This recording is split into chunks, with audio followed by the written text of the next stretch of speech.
Hi friends, നമുക്കൊന്നൊരു മയോണൈസിൻ്റെ recipe ഉണ്ടല്ലോ. അതിന് മുന്നേ നമ്മുടെ ചാനൽ കാണുന്ന എല്ലാ കൂട്ടുകാരും നമ്മളൊന്ന് സബ്സ്ക്രൈബ് ചെയ്ത് ലൈക്കും ചെയ്ത് സപ്പോർട്ട് ചെയ്യണം കേട്ടോ. നിങ്ങൾ ഓരോ സബ്സ്ക്രൈബും എനിക്ക് അത്രയും വിലപ്പെട്ടതാട്ടോ. നിങ്ങൾക്ക് തോന്നുന്ന കമൻറ്റും നിങ്ങൾ കമൻറ്റ് ചെയ്തോളൂ കേട്ടോ.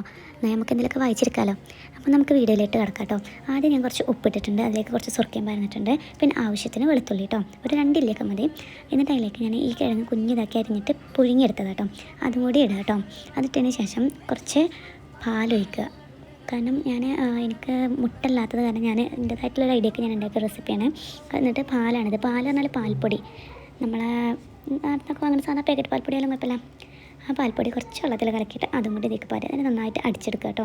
പിന്നെ ഇതിൻ്റെ കൂടെ 1 teaspoon oil, sunflower oil 1 teaspoon മതിട്ടോ. നമ്മൾ പണ്ടൊക്കെ വയ്ക്കുമ്പോൾ കുറേ ഒന്നും പറഞ്ഞ് അടിച്ചെടുക്കേണ്ട ആവശ്യമൊന്നുമില്ല. ജസ്റ്റ് പറഞ്ഞു കഴിഞ്ഞാൽ നമുക്ക് ഈ വീഡിയോയിൽ കാണുന്ന പോലെ ഈ ഒരു കൺസിസ്റ്റൻസിയിലായിട്ടാണ് നമുക്ക് കിട്ടുക. പിന്നെ നമുക്കിതൊന്ന് അയച്ചെടുക്കണമെന്നുണ്ടെങ്കിൽ കുറച്ചും കൂടി പാല് പറഞ്ഞ് നമുക്കിതിങ്ങനെ നീട്ടിയെടുക്കാം കേട്ടോ.